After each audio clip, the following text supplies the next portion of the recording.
In the heart of the vast Ottoman Empire, the air of Topkapi Palace was thick with gold, perfume, and quiet deceit. Behind the marble corridors and silken whispers, power shifted like smoke, invisible, intoxicating, and deadly. Among the women of the imperial harem, none shone brighter nor burned fiercer than Hurrem Sultan. Once a slave, she had risen to become the lawful wife of Sultan Suleiman the Magnificent, the first woman to ever break that sacred boundary between concubine and queen. Her laughter once filled the gardens, and her wit once softened the most feared ruler in the world. But with each passing year, her smile began to mask 1,000 unspoken fears. She knew a truth she could never escape. In the Ottoman world, the throne was not inherited through blood alone, but through survival. Prince Mustafa, the eldest son of Suleiman and his first concubine, was destined to inherit the empire. He was loved by the elite Janissary soldiers, adored by the people, and admired for his courage and intelligence. Where Suleiman was the wise ruler, Mustafa was the promise of a new age. To the empire, he was the perfect prince.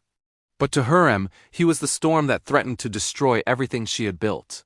Her sons were still young, and their future depended not on their father's affection, but on the delicate balance of palace politics. Hurrem knew the laws of succession better than anyone. Only one son could inherit the throne, and the rest would face the executioner's bowstring. It wasn't just ambition that hardened her heart against Mustafa.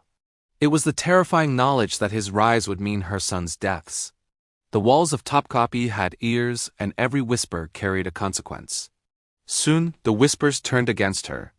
Ministers and soldiers murmured that Hurrem had bewitched the Sultan, that her foreign beauty had poisoned the old order.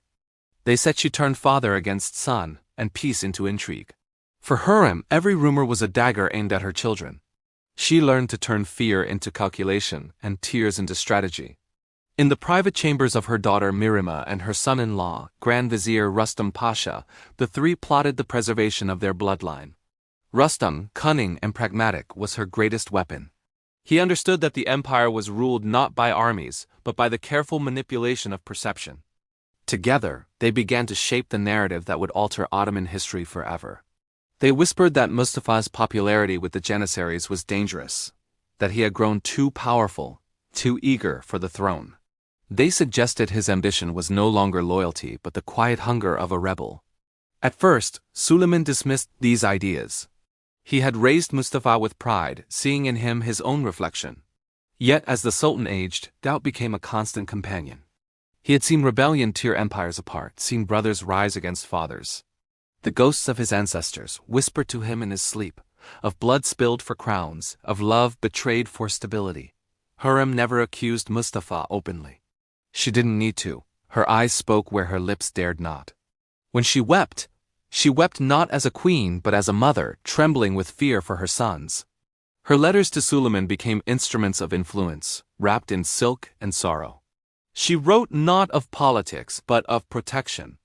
"My Sultan," she would write, "the heart of a father is noble, but the eyes of a ruler must remain vigilant. Beware those whose smiles conceal the blade." Her words crept into his dreams. Her tears became the reflection of his deepest fears. By the time Rustam Pasha began to circulate reports that Mustafa's soldiers had sworn allegiance to him over the Sultan, the seed of doubt had already taken root. When the empire marched toward Persia, Mustafa's army marched with pride. The soldiers greeted him as their future sultan, their faith in him unshaken. Rustam Pasha saw an opportunity. He sent secret messages to Suleiman, warning that the army's loyalty was no longer his. He hinted that Mustafa might be plotting to overthrow him, a lie wrapped in just enough truth to sound believable. Suleiman's heart wavered. Love and suspicion tore him apart. He summoned Mustafa to his tent at Aragli, a meeting that would forever divide father and son. As the prince entered, confident and respectful, Suleiman's expression was unreadable. The guards closed the tent flaps. What passed between them in that moment will never be fully known. Mustafa knelt before his father and denied every accusation with dignity. He swore his loyalty, but Suleiman's silence was the only answer he received. The law of the empire was absolute. No prince could challenge the Sultan and live. The order was given, swift and merciless. The royal executioners entered, and the prince, strong and proud, fought with the strength of 10 men. It took all of them to bring him down. When his body fell lifeless, the empire itself seemed to stop breathing.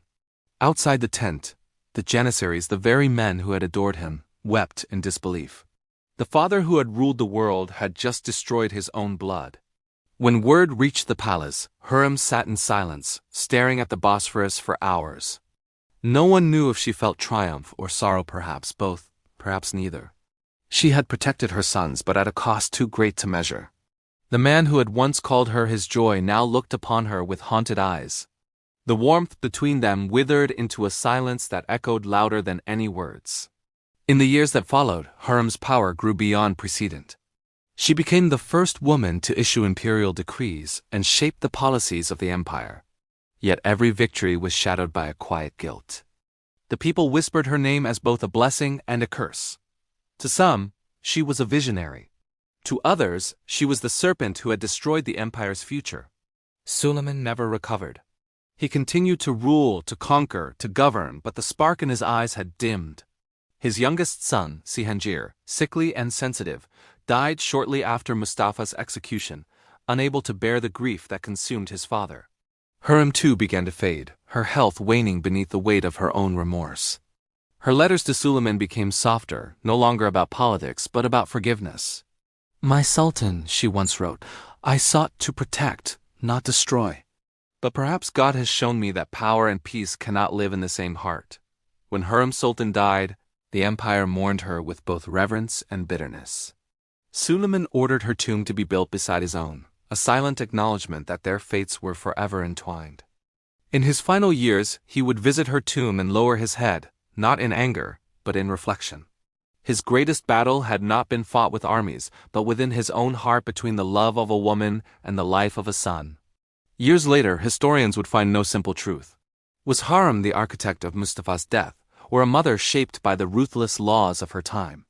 Was she driven by ambition or by fear? The answers lie somewhere in the fragile space between power and humanity. Her actions altered the course of the Ottoman dynasty forever. After Mustafa's death, her son Selim ascended the throne, ushering in an era of both decadence and decline. In the quiet centuries that followed, the marble of her tomb faded, but her legend did not. Hurrem became a symbol of the dangerous balance between affection and ambition.